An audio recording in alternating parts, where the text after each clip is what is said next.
자, 앞서 제가 리더는 갑이 아니라 을처럼 지내야 효과적이라는 걸 설명했는데요. 이제는 조금 다른 이야기를 드려볼까 합니다.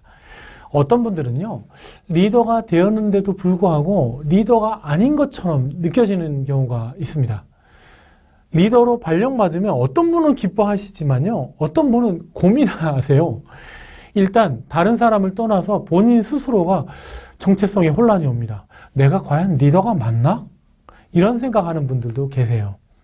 의외로 주변에서 저분이 리더라면 좋을 것 같아요 라고 생각되던 분들 중에서요, 이런 분들이 꽤 많습니다. 자, 이 시간에는 이런 분들에게 좀 필요한 얘기를 좀 한번 드려볼까 합니다. 자, 흔히들 하는 말 중에 나서고 싶어 하는 사람보다는 내세우고 싶은 사람을 세워라 하는 말을 하는데요. 저는 이 말이 반은 맞고 반은 틀리다고 생각합니다. 왜 반이 틀리다고 생각하냐면요. 제가 이제 오랫동안 여러 조직에서 어떤 분이 리더가 되는지 또 그 이후에 어떻게 하는지 관찰해 본 바가 있어서 그렇습니다. 내세우고 싶은 분에 비하면요, 자기가 스스로 막 나서고 싶은, 나대는 사람 있잖아요. 성향의 분들은요, 주변의 사람들이 감정이 상대적으로 물론 좋지 않을 수도 있겠지만요, 이런 분들은요, 최소한 초기에는 리더로서 제 역할을 하는데 도움이 됩니다. 왜 그럴까요? 이렇게 좀 나서고 싶은 사람은요, 최소한 어느 정도는 마음의 준비를 해놓고 있는 경우가 많거든요. 평소에 자기 상사나 그 위에 상사에 적극적으로 저 리더하고 싶어요, 뭐 이런 얘기들을 어필합니다. 어필만 하겠습니까? 그분들이 피드백도 줄 거 아니에요. 야, 너는 보니까 리더할 때 리더를 만약 한다면 이런 면은 도움이 되겠지만 이런 면은 쉽지 않을 것 같아. 이런 저런 피드백을 받을 수 있겠죠? 그 챌린지, 좀 도전적인 질문도 받을 수 있어요. 야, 네가 하면 이러이런 단점이 문제가 될 수도 있어. 너 어떻게 할래? 이런 식으로 현재 리더분들한테 여러 부분에 대해서 어느 정도는 피드백을 받게 됩니다. 또 이분들이 대체적으로 보면 평소에 리더가 되고 싶다는 생각이 많죠. 그러니까 자신의 상사 또는 다른 리더들이 어떻게 하나 이런 것도 굉장히 유심히 봐요. 그래서 속으로 리더가 되면 나도 저거 따라해야지. 저건 하지 말아야지. 나도 이렇게 해야지. 이런 생각들을 많이 합니다. 자, 이런 거 우습게 하는 분들도 많은데요. 이렇게 머릿속으로 시뮬레이션 하는 거, 상상해 보는 거 굉장히 좋은 훈련법입니다. 어떤 상황이 닥치면 나는 이렇게 할까 저렇게 할까 가능한 모든 수를 상상해 보는 거죠. 이게 간접적인 훈련 효과가 있거든요.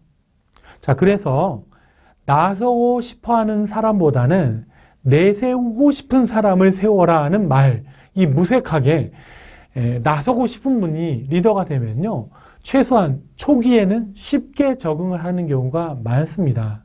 자, 그리고요, 이런 분들을 리더로 발탁한 그 윗분들도요, 발탁한 다음에는요, 안심하는 경우가 많아요.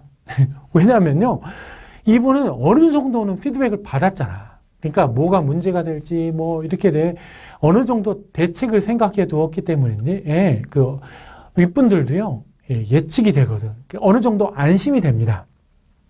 게다가 본인이 리더가 되고 싶어서 손들고 나선 사람이잖아요. 열망이 있잖아. 그러니까 윗분들 입장에서도 부담이 조금 덜합니다. 하고 싶어 하는 사람 시켰으니까 나중에 내가 왜 이렇게 힘든 거 시켰어요, 이런 원망 듣진 않겠죠? 이해 가시죠? 자, 반면에 나서고 싶지 않았던 분들은요, 그냥 현재 내가 하고 있는 일을 묵묵하게 열심히 할 뿐이지 그 이상은 많이 넘보지 않는 경우가 많아요. 겸손하신 분들이 많아요. 평소에 내가 리더가 되면 나는 이렇게 해야지 저렇게 해야지 뭐 이런 생각 별로 안 해봤고요. 상사들한테 피드백도 받아보지 않았겠죠.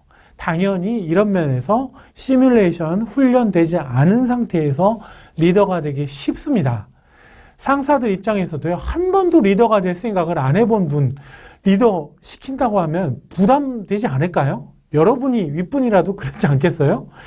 적극적으로 손들고 나서서 하겠다고 하지 않은 사람을 리더 시켜놓고 나중에 원망 들으면 어쩌려고요? 자, 그리고요, 이런 분들이 적절한 도움을 받지 않고 리더로 바로 투입될 때는요, 좀 상당히 힘든 일이 벌어질 수 있습니다. 먼저는요, 리더 밑에 있는 직원분들이 불안해할 수 있어요. 왜 그런 느낌이 드는 분들이 있어요. 장교 복장 입혀놔도 왠지 그 이등병 같은 느낌이 드는 분들, 왠지 서투러 보이고, 왠지 불안해 보이는 분들, 이런 분들 보면요, 직원들도 불안합니다. 그 직원들 중에 일부는요, 그 해바라기처럼 리더 얼굴 보면서 진짜 일하는 분들이 있거든요. 이런 분들은 이런 리더가 된다 하면요, 불안하기 쉬워요. 굳이 이런 불안감을 줄 필요 없겠죠? 그러니까 리더가 된 다음에 어설프게 직원들 앞에서 쭈삣쭈삣 막 이런 분들 계신데요. 자, 그런 모습은 보이지 않는 게 좋습니다. 자, 특히 내세우고 싶은 분들 중에는요, 직원들에게 호감을 받는 소위 맏형님, 맏언니 그런 이미지 가진 분들도 많습니다. 자, 그런데 그런 분들이 리더로서가 아니라 아직도 맏형님이나 맏언니로서 직원들을 대하면요, 힘든 경우도 있어요. 자, 어떤 조직은 리더가 직원들에게 쓴소리도 해야 되거든요. 직원들이 싫어하는 결정도 해야 됩니다. 자, 그럴 때는요, 맏형님, 맏언니 이미지 가진 게 오히려 나중에 안 좋아요. 그러다가 나중에 리더가 부담 가는 말, 부담 가는 결정하고 나쁜 얘기하고 그러면 훨씬 더 직원들이 배신감 느껴요. 오히려 나중에 돌아서는 경우도 많습니다.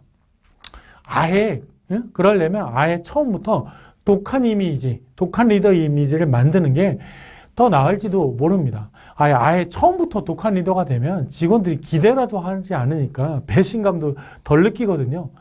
여러분들도 그런 경험 없으신가요? 사수나 선배나 상사가 처음에는 굉장히 독하게 막 인정머리 없게 느껴졌는데 나중에 조금이라도 따뜻한 말 한마디라도 하면 저분 좋은 사람이구나 이러죠. 반대도 있습니다. 처음에 굉장히 친절해 보였는데요. 나중에 쌀쌀맞게 한마디라도 하면요. 이건 정내미가 딱 떨어지기 쉽습니다. 이해 가시죠? 자, 그렇다고 너무 오버하실 필요도 없습니다. 단지 섣불리 직원들한테 나타나지 마시고 어설픈 모습 보여주지 마시고 충분히 준비된 상태에서 직원들 앞에 나타나세요. 자기 스스로가 리더가 되었다는 진지한 충분한 확신을 가진 다음에 나타나시면 됩니다. 그럼 다 해결돼요. 자, 이렇게 진지한 확신을 가지기 위해서 제가 조언 몇 가지 좀 드려볼게요.